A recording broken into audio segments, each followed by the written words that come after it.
Hello and welcome back to my YouTube channel. कैसे हो आप सब? आई होप कि आप सब बहुत ज़्यादा अच्छे होंगे। एंड स्टार्ट करते हैं हम आज के नए वीडियो को।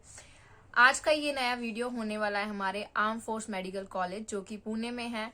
इस कॉलेज के बारे में मैं बताऊंगी आपको इस वीडियो में। पर इस वीडियो को स्टार्ट करने से पहले मैं आपको बताना चाहती हूँ कि जो मेरे अपकमिंग वीडियोस हैं वो मैं बनाने वाली हूँ गवर्नमेंट कॉलेज के ऊपर, सो दैट अभी जो गवर्नमेंट कॉलेज हैं वो अपने फॉर्म रिलीज करने वाली है। तो जो भी कैंडिडेट इंटरेस्टेड हैं वो बने रहिए मेरे साथ। और मैं चाहती हूँ कि ज्यादा से ज्यादा वीडियोस मैं शेयर कर सकूँ गवर्नमेंट कॉलेज के, सो दैट जो भी अपडेट्स हैं वो आप तक पहुंच सकें, वो मिस ना हो जाए। तो चलिए स्टार्ट करते हैं आज के इस वीडियो को। सबसे पहले हम बात कर लेते हैं आर्म फोर्स मेडिकल कॉलेज की। तो ये जो कॉलेज है ये already government type of college है, ये पब्लिक टाइप ऑफ कॉलेज है और ये एफिलेटेड है हमारा एमसीआई से। मीन्स की कोई भी सोचने की जरूरत नहीं है आपको कि आप एडमिशन ले रहे हो तो नहीं लेना चाहिए, लेना चाहिए। बिल्कुल सोचने की जरूरत नहीं है, आंखें बंद करके आप एडमिशन लो। और आप जानते ही होंगे कि बहुत सारे जो नर्सिंग स्टूडेंट होता है उनका एम होता है ये, या फिर ये एक ड्रीम कॉलेज होता है यहाँ तक पहुंचना, या फिर मिलिट्री नर्सिंग में अपने आप को ज्वाइन कराना। तो ये बहुत बड़ी चीज है। तो बिल्कुल सोचना ही नहीं है इस कॉलेज में एडमिशन लेने से पहले। और अब मैं बात कर लेती हूँ, ये तारीफ हो गई है, अब हम बात कर लेते हैं कि यहाँ पे जो कोर्सेज हैं वो कौन कौन से अवेलेबल हैं। तो यहाँ पे बीएससी नर्सिंग अवेलेबल है, यहाँ पे post basic BSc nursing available है। इवन यहाँ पे जो पोस्ट बेसिक बीएससी नर्सिंग या फिर डिग्री कोर्सेज के बाद जो हमारे डिप्लोमा कोर्सेज आते हैं अदर अदर फील्ड में, वो भी अवेलेबल हैं। एंड अगर आप मास्टर डिग्री करना चाहते हैं या फिर पोस्ट ग्रेजुएशन करना चाहते हैं तो आपके लिए एमएससी भी अवेलेबल है इन नर्सिंग। तो ये बहुत इंपॉर्टेंट पॉइंट्स हैं कि मतलब आप यहाँ से कोई भी कोर्स हो वो कर सकते हैं। तो अब मैं बता देती हूँ नंबर ऑफ सीट्स यहाँ पे कितनी अवेलेबल हैं। तो अगर मैं बात करूँ बीएससी नर्सिंग की तो यहाँ पे 40 सीट्स अवेलेबल है। अगर पोस्ट बेसिक बीएससी नर्सिंग की बात करूँ यहाँ पे तो 20 सीट्स अवेलेबल हैं। एमएससी नर्सिंग में यहाँ पे कम सीट्स अवेलेबल हैं बट अवेलेबल हैं, जो कि है 10 सीट्स।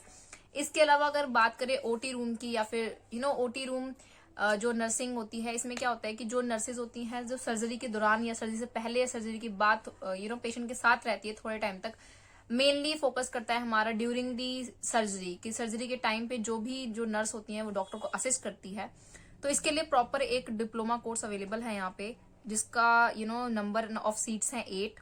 एंड जो ऑर्थोपेडिक या फिर रिहेबिलिटेट सर्विस या फिर रिहेबिलिटेट नर्सिंग में इंटरेस्ट रखते हैं उनके लिए भी सीट्स है यहाँ पे 06।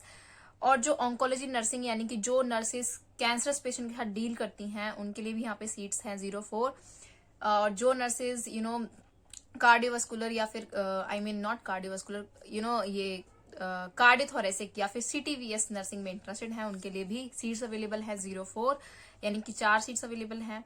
एंड लास्ट आते हैं हमारे न्यूनेटल नर्सिंग, मतलब कि जो स्टूडेंट्स या फिर जो नर्सिंग कर रहे हैं और वो इंटरेस्टेड हैं कि उनको बच्चों से बड़ा प्यार है तो वो न्यूनेटल नर्सिंग कर सकते हैं, अपना डिप्लोमा कोर्स यहाँ से कर सकते हैं। इसके लिए भी सीट्स अवेलेबल हैं 04, यानी कि 4 सीट्स अवेलेबल हैं। और इनकी जो वेबसाइट है वो मैं यहाँ पे दे दूंगी, मतलब यहाँ पे आ जाएगा joinindianarmy.in करके, सो दैट जो भी डाउट्स मैं आपके क्लियर नहीं कर पाई या फिर लगता है कि मैं डाउट में हूँ या आप डाउट में हो तो आप यहाँ से इनकी वेबसाइट पे जाके सर्च आउट कर सकते हैं, हेल्प मिलेगी आपको इसमें भी। अब मैं आपको बता देती हूँ कि यहाँ की जो एलिजिबिलिटी है या फिर एलिजिबिलिटी क्राइटेरिया है या रिक्वायरमेंट है वो क्या क्या है। तो जो सबसे पहला जो मेन की पॉइंट है वो ये है कि यहाँ पे सिर्फ और सिर्फ फीमेल कैंडिडेट्स ही अप्लाई कर सकते हैं, बॉयज कैंडिडेट्स अप्लाई नहीं कर सकते हैं इनके जो बीएससी जो कोर्स है उसके लिए। क्योंकि यहाँ पे मैं आपको एलिजिबिलिटी जो बता रही हूँ वो बीएससी नर्सिंग के रिगार्डिंग ही बता रही हूँ, क्योंकि ज्यादातर वही मेरी ऑडियंस है इस टाइम पे। और यहाँ पे सिर्फ फीमेल ही अप्लाई कर सकते हैं जैसे कि मैंने आपको बताया। अब हम बात कर लेते हैं मार्क्स एंड परसेंटेज की। तो 10th और 12th के बाद 11th-12th में आपके पास फिजिक्स, केमिस्ट्री एंड बायोलॉजी होना चाहिए। 50% से ज्यादा मार्क्स होने चाहिए आपके। एंड जो भी आपने 12th किया है वो एक ही अटेम्प्ट में क्लियर होना चाहिए, उसके बाद ही आप एलिजिबल हो कि आप एग्जाम दे पाओ इनका। ऐसा इनकी वेबसाइट पे मेंशन है, मैंने चेक किया है। मतलब कि कुछ बच्चे होते हैं जिनकी 12th के में री आती है तो वो वेट करते हैं, अगर सेमेस्टर वाइज है तो 6 मंथ उनका एक्सटेंड हो जाता है। तो ऐसा नहीं होना चाहिए, 1 अटेम्प्ट में ही आपका 10th और 12th क्लियर होना चाहिए, तभी आप एलिजिबल हो इनका एग्जाम देने के लिए। इसके अलावा मैंने आपको बता ही दिया है 50% मार्क्स होने चाहिए। एंड यस, अब हम बात कर लेते हैं सिलेक्शन प्रोसीजर की। क्राइटेरिया है इसमें, सबसे पहले तो रिटन एग्जाम होता है, फिर आपका इंटरव्यू होता है, एंड उसके बाद होता है आपका मेडिकल फिटनेस या फिर कहीं फिजिकल टेस्ट होता है। तो सबसे पहले जो हम बात कर लेते हैं रिटन एग्जाम की, इसके लिए हर साल मार्च में या फिर मैं कहूँ फैब में स्टार्ट हो जाता है। मतलब ये आपका फैब से मार्च तक में ये अपना आर्म फोर्स मेडिकल एग्जाम 20 जो भी आपका ईयर है वो और नर्सिंग एग्जाम होता है ये रिलीज करते हैं। And last week of month तक ये अपना जो भी आपका एप्लीकेशन फॉर्म होता है उसको क्लोज कर देते हैं। उसके बाद मई में या फिर अप्रैल मई में इनका एग्जाम होता है। ये जो एग्जाम है ये हो जाता है, उसके बाद ये आपको इंटरव्यू पे बुला लेते हैं। तो आपको ध्यान रखना है जो अपकमिंग फैब है और जो मार्च है वो आप ध्यान रखें कि इसका जो एप्लीकेशन अगर आप भरने वाले हो तो वो क्लोज ना हो जाए, आपको ध्यान रखना है इस चीज का। देन इस एग्जाम के बाद आपका होता है इंटरव्यू टेस्ट। इंटरव्यू टेस्ट में आपका पर्सनालिटी देखा जाएगा, लैंग्वेज देखा जाएगा, जो कि एक कॉमन सी चीज है जो एक इंटरव्यू में देखी जाती है। इसके अलावा जो आपका स्पीकिंग स्किल्स हैं या फिर मैं कहूँ कि आपका जो जनरल नॉलेज है ये कितना है, ये सब जज किया जाता है आपकी नॉलेज के हिसाब से।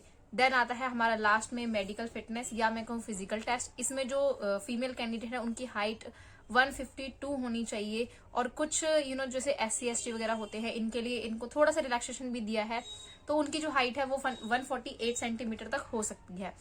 तो ये इनका सिलेक्शन वाला प्रोसीजर था। देन इसके अलावा मैं अगर बात करूं कि अगर आप यहाँ से BSc नर्सिंग कर लेते हैं तो आपको बेनिफिट क्या क्या होते हैं। सबसे पहले जो सबसे मेन इंपॉर्टेंट चीज ये है कि जैसे ही आप अपना कोर्स कंप्लीट कर लेते हो यहाँ से, उसके बाद एक बॉन्ड आपसे एक बॉन्ड स्टार्टिंग में ही फिल के मतलब सिग्नेचर करवा लिए जाते हैं, उस पे एक बॉन्ड पे साइन हो जाते हैं और उस बॉन्ड में लिखा होता है। मतलब ये सारी चीजें वो है जो कि मैंने सर्च आउट की है, डिस्कवर की है, उसके बाद ही मैं आपको बता रही हूँ। तो आप भी मैं वेबसाइट दे दूंगी तो आप उस पर जाके चेक कर सकते हो। तो एक बॉन्ड होता है जिसमें ये मेंशन होता है कि जब आप अपना कोर्स कंप्लीट कर लेते हो उसके बाद आपको military nursing as a nurse Indian army में आपको 5 इयर्स तक सर्विस प्रोवाइड करनी है। तो ये बॉन्ड होता है जो आपको साइन करना होता है। इसके अलावा जो मोस्ट बेनिफिट जो चीज है वो ये है कि आप इसके बाद मतलब जैसे कि आप कोर्स कंप्लीट कर लेते हो उसके बाद आपका 60-40 का रेशो होता है। तो जो आपका जो ज्वाइनिंग है आप इंडियन आर्मी में आप इजिली सिलेक्ट हो जाते हो, कोई इशू नहीं होता है। तो ये मतलब बेनिफिट है अगर आप यहाँ से कोई भी कोर्स करते हो। सो आई होप कि ये वीडियो हेल्पफुल रहा होगा आपके लिए। एंड अपकमिंग वीडियोस भी मैं गवर्नमेंट कॉलेज के ऊपर ही बनाने वाली हूँ, सो दैट आपको पूरी इन्फॉर्मेशन मिल पाए। एंड अगर आपको मेरा ये वीडियो पसंद आया हो और आपको नए इन्फॉर्मेशन चाहिए और आप चाहते हो कि मैं नई इन्फॉर्मेशन प्रोवाइड करूँ आपको, सो आप मेरे इस चैनल को लाइक कर लो, इस वीडियो को, चैनल को सब्सक्राइब कर लो, जो भी डाउट्स हैं उसको कमेंट बॉक्स में लिख दो, सो दैट कोई भी चीज मिस ना हो जाए। सो आई होप ये वीडियो हेल्पफुल रहा होगा एंड इसी तरीके से मुझे सपोर्ट करते रहिए एंड बने रहिए मेरे साथ। So keep supporting me. मिलते हैं हम नेक्स्ट वीडियो में।